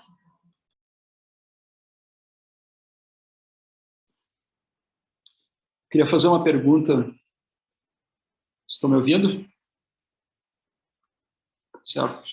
Sim. Bom, primeiro, parabéns pelas exposições, né? Foram muito esclarecedoras de todos.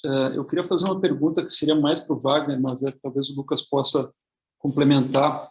Pelo meu conhecimento, um dos fatores de risco para TEPT em pacientes pós-UTI seria a sensação persistente de dispneia, sear hunger, que chama, né? Isso geralmente é avaliado nas nossas UTIs, e como é melhor tratar isso? Eu vi que poderia ser através de opioides, principalmente, mas como é que é feita a avaliação nas nossas UTIs? Ótima pergunta. Estresse pós-traumático tem um campo completamente em aberto, tem algumas peculiaridades aí, né? Sim, dispneia é um dos sintomas que gera, mas principalmente sedação não previne o estresse pós-traumático. Algumas séries, inclusive, que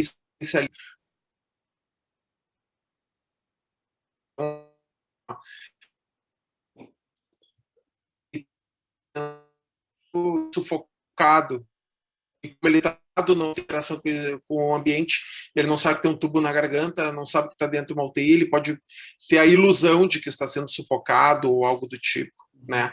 Mas, assim, dispneia em doente crítico, né? Quando o paciente está superficializando, né? Então, escalas de sedação mais leves, RAS 0, RAS -1, RAS -2, condição de despertar e condição. A gente sempre pergunta, não, isso é manejado, maior fluxo disponibilizado pelo paciente, pela troca, pelo método ventilatório. Então, via de regra, isso está no método assisto controlado, tudo inteiramente um fluxo de ar variável, como a gente respira normalmente, a gente respira com fluxo de ar variável, e isso tende a melhorar o quadro do paciente, né?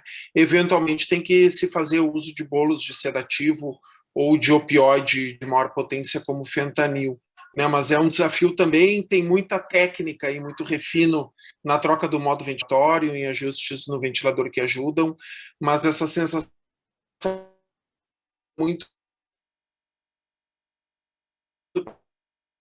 e isso, a avaliação de dispneia é feita basicamente pelo mundo costuma fazer esse tipo de pergunta junto com o doutor, né? Tem escalas também, mas na prática clínica não são utilizadas. A escala de Borg, principalmente, não costuma ser utilizada. Obrigado.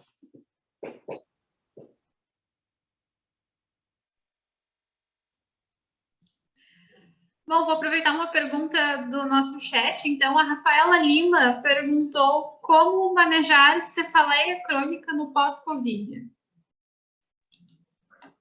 Ótima pergunta. Pois é. Assim, via de regra, é uma cefaleia que dura mais de um mês até, tá? Pós-Covid. Ela não subside só com analgésicos, né? Senão a gente acaba colocando esses pacientes em abuso de analgésicos. Então, a melhor forma é abrir mão temporariamente de tratamento profilático da dor, tá? Então, a gente acaba tratando ou com tricíclicos, né? Nortriptilina, mitriptilina, antidepressivos com efeito em dor, tipo venlafaxina, duloxetina, tá? E, eventualmente, com bloqueios, por exemplo, um bloqueio cervical, um bloqueio septal, dependendo da natureza da dor. Mas, via de regra, tratamentos para profilaxia da dor, uso diário, por um período breve aí de 2, 3 meses, e depois a gente retira.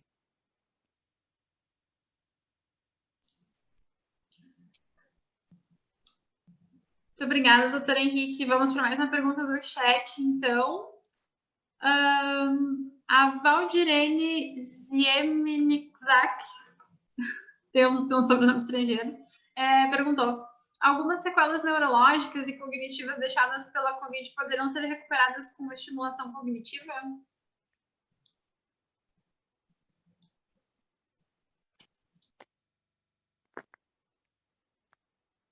Alguém quer responder? Pois é, eu acho que é de vocês essa daí, né? Eu tenho curiosidade também.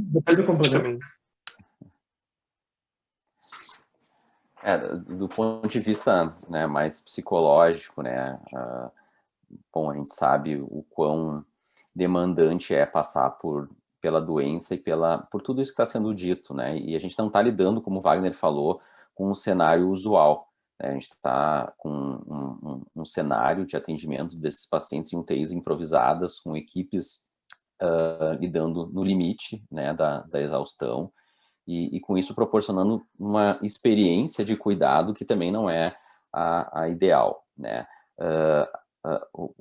Obviamente as pessoas estão saindo dessas situações também sem a melhor assistência disponível, afinal nós, profissionais de saúde, também estamos com limitações de assistência, seja porque nossas instituições não estão atendendo, né, como podem, a oferta de assistência está diminuída, né, seja porque muitas pessoas são do grupo de risco, a gente tem um monte de colega atendendo só de maneira virtual, né, então a gente também não está conseguindo ofertar o melhor tipo de cuidado. A gente sabe que sequelas psicológicas desses eventos, né, tendem a gerar reações comportamentais e emocionais que podem aumentar o grau de sintomas, né? Então, todo e qualquer estímulo a fatores protetivos de saúde mental são bem-vindos.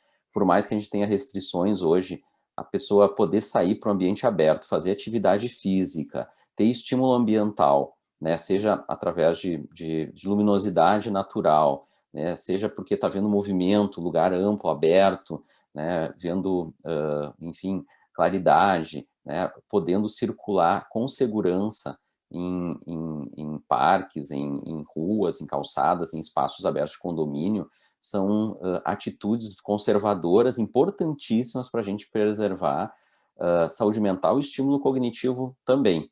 A gente não tem muitas respostas ainda, a gente está lidando com uma patologia nova, um cenário absolutamente adverso, né, um aprendizado em ambiente natural, aí, em tempo real, né? Então, acredito que as intervenções também vão maturar e vão poder trazer aí contribuições ao longo do tempo. Do ponto de vista psicológico, né, o que a gente pode fazer é cuidar, né, desses fatores protetivos, evitar fator de risco, e a gente sabe que muita gente está indo se anestesiar com medicamentos sedativos, com uso de álcool, né, e isso vai prejudicando qualidade de sono, né, que vai ficando também perturbado pelo uso dessas substâncias, o que também piora, né, a dimensão cognitiva, e cuidar dessas questões, né, de novo, do ponto de vista bem conservador, assim, já é uma grande contribuição. A gente evitar, né, exposições adicionais a fator de risco e cuidar da saúde mental, né, promovendo o bem-estar, aí a gente ajuda muito a melhorar, a que o nosso organismo tenha condições, né, de se reabilitar aos poucos. Eu concordo com o Lucas. É difícil a gente não sabe o que causa, né? A gente não sabe por que melhora.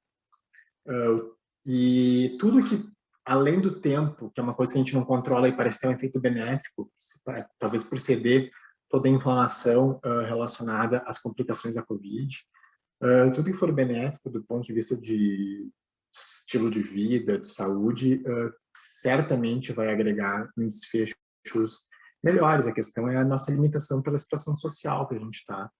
Mas acho que tentar voltar ao máximo do que seria o dia a dia normal, só tem seja terapia cognitiva, psicoterapia, voltar a uma rotina prazerosa dentro do que for possível. Acho que tudo isso vai ter benefício, mas é uma resposta que a gente não sabe bem o que fazer para esses pacientes melhorarem pós-Covid.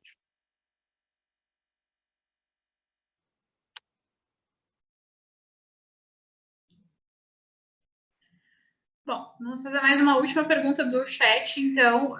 Essa acredito que direcionada mais também para o doutor Henrique e talvez para o doutor Wagner. A Ingrid Conte Baldovi questionou se as patologias ou sequelas desenvolvidas no pós-Covid estão atreladas aos graves problemas respiratórios que ocorrem durante o período em que o paciente está infectado, ou o vírus de alguma forma tem uma atuação neurológica direta.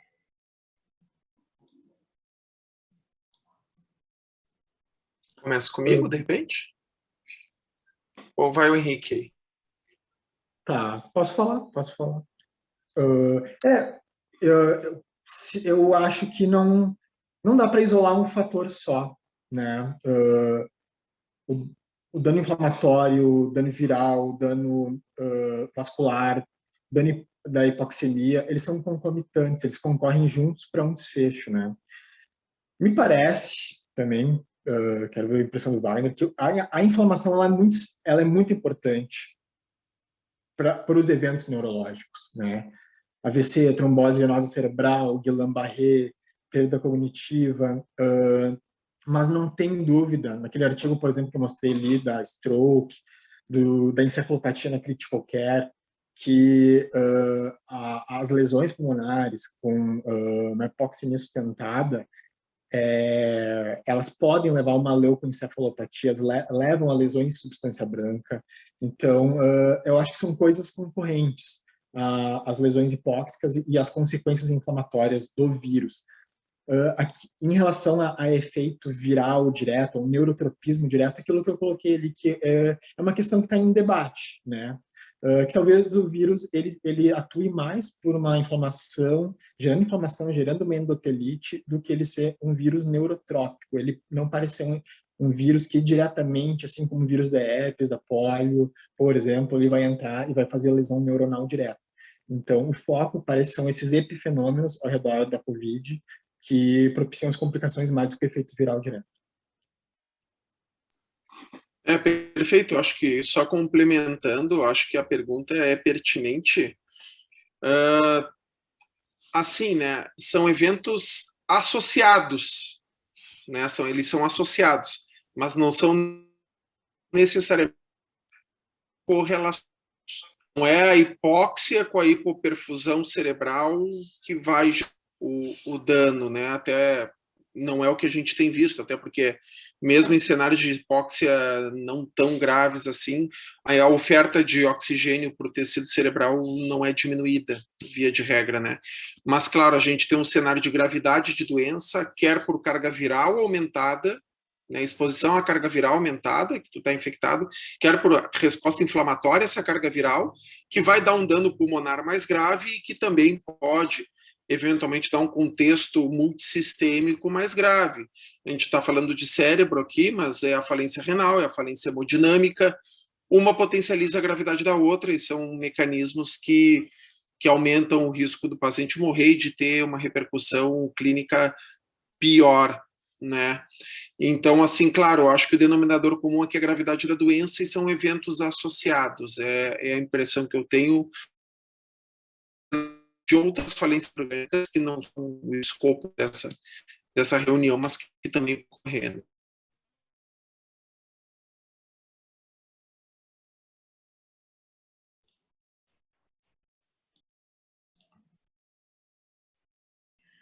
Bom, muito bem. Algum outro convidado gostaria de fazer alguma contribuição, alguma dúvida para a gente seguir o debate? Oi, eu gostaria de fazer uma pergunta, para dividir um pouco uma inquietude que eu tenho ali com o Dr. Wagner, só que é mais sobre a UTI. Eu tenho notado, e todos notam, né, quem trabalha em UTI, que esses pacientes graves com COVID, eles são muito mais difíceis de sedar. A gente precisa de doses mais altas de sedativos, combinações maiores de sedativos. Outra coisa que me chama a atenção é uma SARA muito grave. Inclusive, quando a gente lança a mão da manobra de prona para melhorar a oxigenação, melhorar a relação PF desses pacientes, diferente dos pacientes que têm SARA de outras origens, uma origem infecciosa bacteriana ou, outras causas, quando eles têm uma boa resposta à prona, mas essa resposta não é sustentada, fazendo com que a gente tenha que fazer o procedimento várias vezes. Outros pacientes a gente consegue que essa resposta, essa melhora seja mais sustentada e a gente não precisa fazer a manobra tantas vezes. Isso talvez está associado à extrema gravidade dos casos, ou à endotelite, ou existe algum outro fator que possa estar complicando, ou simplesmente por serem muito graves? Boa pergunta. Primeiro, assim, sedativo, né? Vamos lembrar, acho que tem algumas questões. Eu também me deparo com a mesma realidade, o mesmo problema, mas eu tenho algumas impressões com relação a isso. Primeiro, população mais jovem, então acho que o metabolismo de drogas é mais efetivo. População com menos comorbidades, então esse metabolismo de drogas que a gente está oferecendo acaba sendo mais acelerado, então eventualmente a gente vai precisar de mais drogas para manter uma sedação adequada para eles. Muita incidência de obesidade. Então, por exemplo, drogas com lipodistribuição, como o midazolam, por exemplo, vão ter o nível sérico diminuído pela distribuição para o tecido adiposo. A própria inflamação, contexto de inflamação e a endotelite que tu falou, a permeabilidade capilar, drogas hidrofílicas como o fentanil, também vão mais para a periferia e diminuem o nível sérico, então acaba precisando de mais doses, né? Acho que são todos fatores contribuintes aí para esse cenário da gente precisar de maior infusão de sedativos, né? Por exemplo, hoje eu vi 8 pacientes hoje de manhã, 4 deles tinham mais de 100 quilos, né? E as infusões de midazolam, fentanil e propofol são muito altas mesmo. Com relação à prona, essa impressão, via de regra, é uma impressão subjetiva, tá? Eu concordo também, mas eu acho que eles largam com hipoxemias mais graves do que as SARAs que não eram por Covid, então, como eles eram muito mais hipoxêmicos, eu acho que eles precisam pronar muito mais. E o melhor ensaio clínico de prona em SARA é o estudo PROSEVA de 2013. Pelos critérios do PROSEVA, o número de médio de sessões que os pacientes eram submetidos à prona, numa época que não tinha Covid, era de 6 a 7 sessões cada paciente. Então, eu acho que os nossos pacientes estão mais ou menos nessa média, pelo menos a minha realidade é 4 sessões, mais ou menos. Mas, claro, se a gente usar os critérios estritos de ensaio clínico, eles iriam a 8, 9, 10 sessões, eu imagino, né? Mas, claro, a gente não tem gente bastante para tocar essa carga de trabalho, seria impossível, então a gente flexibiliza as recomendações de ensaio clínico, mas eu acho que teria mais, sim. Mas muito para eles largarem muito mais hipoxêmicos, é a impressão que eu tenho. Mas sim, então, subjetivamente, eu acredito que sim, eles vão pronar mais do que os pacientes não COVID Pronave?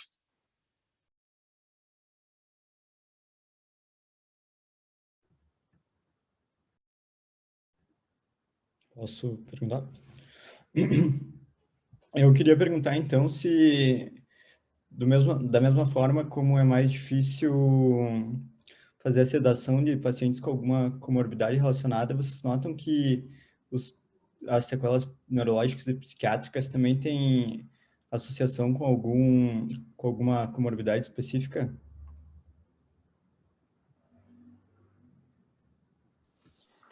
Bom, do ponto de vista psiquiátrico, a gente sabe que ter um transtorno psiquiátrico prévio é o maior fator de risco, um dos grandes fatores de risco para a piora dos sintomas ou para o desenvolvimento de novos sintomas, né? E isso está sendo visto em vários países, né? Tem estudos saindo em vários lugares mostrando, então, a vulnerabilidade específica do paciente com um transtorno psiquiátrico, fundamentalmente os transtornos psiquiátricos graves, para desenvolvimento de piora de quadro ou início de sintomas psiquiátricos. Há como eu falei na apresentação, todo um movimento de tentativa de proteger essas pessoas, né, já com a vacina, entendendo como grupo de risco também há um aumento de mortalidade, né, enfim, pessoas que usam antipsicótico atípico, como os pacientes com esquizofrenia ou com transtorno bipolar, né, principalmente esses antipsicóticos com mudança de perfil metabólico, como olanzapina, clozapina, risperidona, né, já tem comorbidade, síndrome plurimetabólica, geralmente tem sobrepeso ou obesidade. Então, né, para esse perfil aí que a gente conhece já do coronavírus, são populações suscetíveis, né, do ponto de vista orgânico e também do ponto de vista psiquiátrico. Né? Agora a gente passa por situações muito peculiares, né? Recebendo paciente psiquiátrico com COVID, que as unidades, né, que tem paciente com COVID, as unidades de COVID não tem muita condição e estrutura para receber, e as nossas unidades de psiquiatria não conseguem também ter um ambiente adequado de isolamento, né? E daí privação sensorial. Estou com uma paciente lá com quadro de mania aguda, né, com COVID, né, como é que faz? A paciente tem que ficar num quarto de isolamento, né, e ao mesmo tempo está precisando, né, de um estímulo diminuído e adequado, né, para que possa, enfim, dar tempo da medicação fazer o seu efeito, e esse cenário aí é muito desfavorável para a gente poder trabalhar, né, com condições psiquiátricas mais graves, mas a gente já sabe que os pacientes graves os CAPs aí, muitos estão atendendo pessoas ou estão com restrição de acesso também, né, muita desassistência em função da realidade sanitária. Então a gente vai ver aí bastante complicação psiquiátrica a médio e longo prazo. Nesse momento, paradoxalmente, eu trabalho numa internação psiquiátrica e ela está vazia, né, porque a emergência está fechada, a gente não recebe pessoas, as pessoas estão em casa, descompensando, sofrendo, né, e a gente também não faz um filtro bem grande, faz PCR em todo mundo que interna, a gente não pode correr o risco de interromper a operação em função da unidade tá exposta, né, e ao mesmo tempo, né, pacientes também se contaminam lá dentro. Então, um cenário para nós psiquiatras também muito desafiador. Gostaria de fazer uma pergunta para o Lucas, em relação a se também está tendo essa mesma procura. Eu tenho recebido muitos pacientes pós-Covid com transtorno de estresse pós-traumático, com fobias. Bom, claro que a ansiedade, isso é no medo de ter a Covid, né? Mas os que já tiveram, eu tenho recebido muitos pacientes com pânico, com transtornos de estresse pós-traumático, depressão, sim, né? Mas, assim, eu não sei, parece que é mais comum, não sei se para ti também tem sido essa experiência. E uma outra pergunta aí já para os intensivistas, ou talvez neurologistas, em relação à interação medicamentosa, que já me perguntaram algumas vezes, né, o que seria melhor de trocar quando o paciente usa quetiapina, por exemplo, e é internado com COVID, na interação com outras medicações, qual seria o mais indicado? E, no caso, naquela situação, eu propus que trocasse a quetiapina, que na ocasião até olhei um desses aplicativos que vê interação medicamentosa, eu disse que trocasse, então, na época foi que pelo Socian. Então, o que eu vi ali pelas drogas que estavam sendo usadas, o Socian seria melhor, porque com a quetiapina estava dando problemas. Eu não sei se vocês têm também tido essa necessidade de fazer alguma consultoria para trocar alguma medicação pela interação medicamentosa com outros sedativos, né? Que às vezes potencializa muito, enfim, atrapalha o tratamento. E como tirar, se uma paciente é psicótica, tirar o antipsicótico e deixar sem nada, né? Então, às vezes até no início, né, quando o PCR dá positivo, a pessoa está com Covid, vão dar alguma medicação em que estaria, como faria para tirar alguma medicação, o que é preconizado, enfim. Então, são duas perguntas que eu deixo aqui para questionamento, que eu tenho tido esse tipo de solicitação e de procura, né? Porque agora tem muitos pacientes, para nós, né, Lucas, o pré-Covid e o pós-Covid, né? Pela questão do horário, eu vou pedir para o Dr. Lucas e o Dr. Wagner sanarem as dúvidas da doutora Clara e depois nós vamos nos direcionar para a finalização do evento. Bom, em relação à ansiedade, vou até sugerir, né, quem não escutou ainda o depoimento da Silza Tramontina, né? A Tramontina é uma colega nossa, psiquiatra, que foi uma das primeiras pacientes que internou lá no Moinhos de Vento, no começo do ano passado, com Covid. Ela foi para UTI, foi entubada, e ela foi a primeira paciente grave que recebeu alta, apareceu, né, lá na RBS, essa semana, agora fez 1 ano, né, que ela recebeu alta, ela estava de novo no Jornal do Almoço, e ela participou de vários eventos. A gente fez um evento lá na PUC, o Temas em Psiquiatria, em que ela também deu o depoimento dela, né? E daí mesmo uma profissional de saúde mental, dentro daquela circunstância, ficou absolutamente tensa, nervosa, né, angustiada, em função de um cenário onde ela via as equipes ansiosas também, nervosas, todo mundo com medo grande, né? Ela vai ter que ser assistida, mas as pessoas se protegem para poder tocá-la, né? Imagina como é que isso é para a cabeça, né, de quem está passando por aquilo,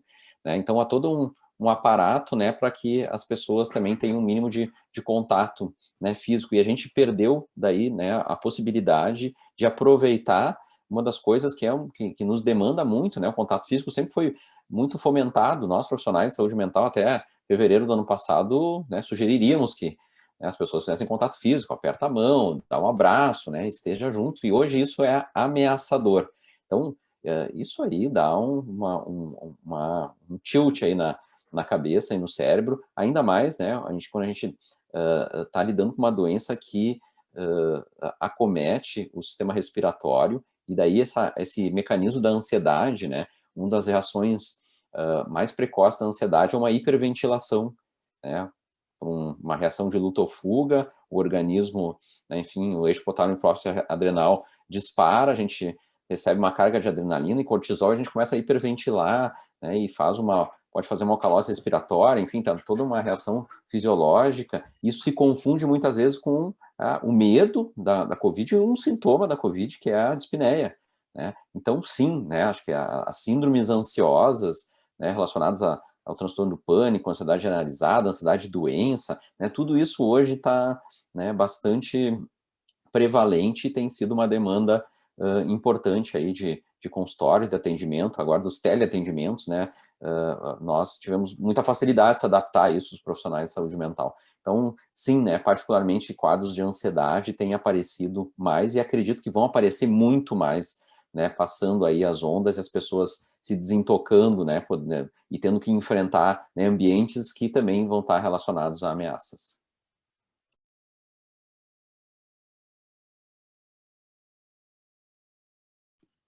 Olha, com relação à quetiapina, a gente usa muito na UTI quetiapina para tratamento de delírio geral e desses pacientes sim específicos, e a gente senta a mão na quetiapina, né?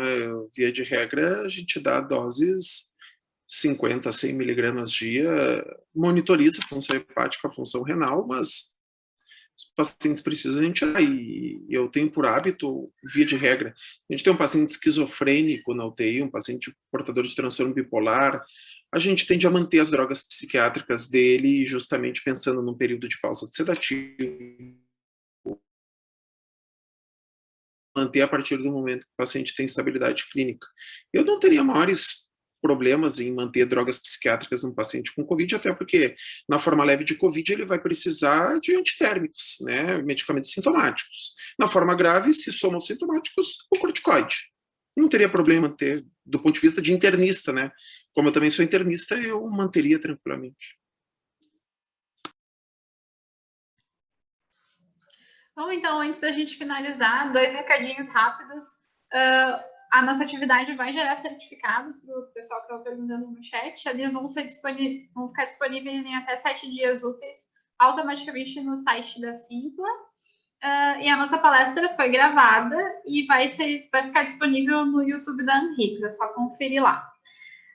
Então, agora, deixei em nome da Anhiggs deixar o agradecimento para os nossos palestrantes, para as sociedades de especialidades que foram parceiras, para as seccionais do restante do estado que foram muito parceiras, para o público que estava assistindo até agora, para o Dr. Paulo Morassutti, que é vice-presidente da Anhiggs, que está aqui acompanhando conosco.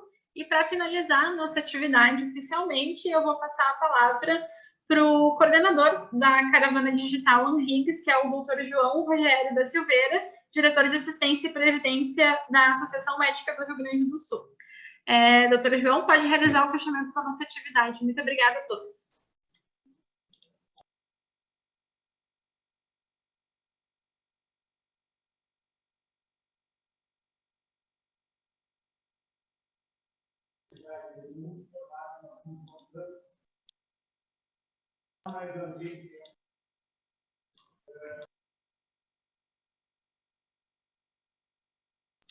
Desculpa, doutor, o doutor João está sem áudio. Só um minutinho, vamos resolver o problema em alguns segundinhos.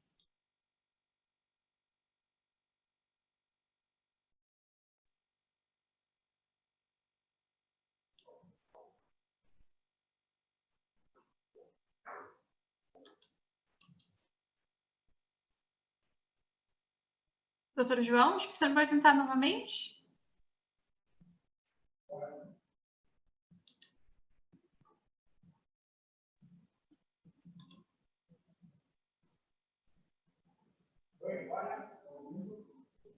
Não ouvimos ainda. Tá bem baixinho. E agora? Agora sim. Descobrimos a falha aqui. Em primeiro lugar, eu gostaria de identificar, eu sou João Rogério Silveira, médico do trabalho, faço parte da diretoria da Anhiggs na diretoria de assistência e previdência.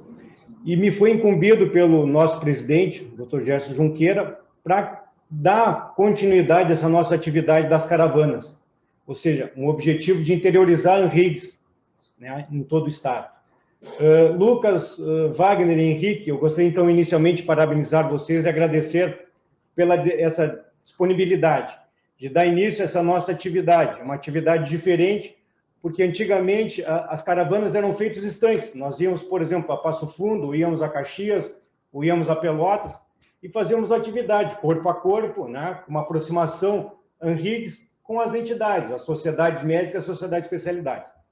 Isso não foi mais possível, né? Então, agora se montou, então, dentro com o grupo da Anhiggs, se montou uma estrutura diferente, aproveitando a dificuldade do contato, aproveitando as tecnologias que nós temos dentro da Anhiggs. Hoje, por exemplo, nós fazemos uma atividade como essa de hoje, com 1000 participantes, pelo sistema Simpla que a gente participa e tem dentro da Anhiggs.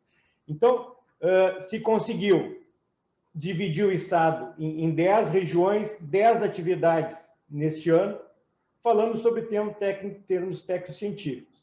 Então, desta vez, essa região, que a gente já foi citado, nos recebeu, nos recepcionou, e no próximo mês, então, já temos uma nova atividade agendada para o dia 27 de abril, nesse mesmo horário, 19 horas, onde, então, as seccionais de Canoas, de São Leopoldo, Novo Hamburgo, em Costa da Serra, né, Dr. Morassutti, e Montenegro, vão nos recepcionar. E o mais importante disso tudo é que a Anhiggs, como guarda-chuva, consegue juntar as seccionais sociedades médicas e consegue juntar também as sociedades de especialidades.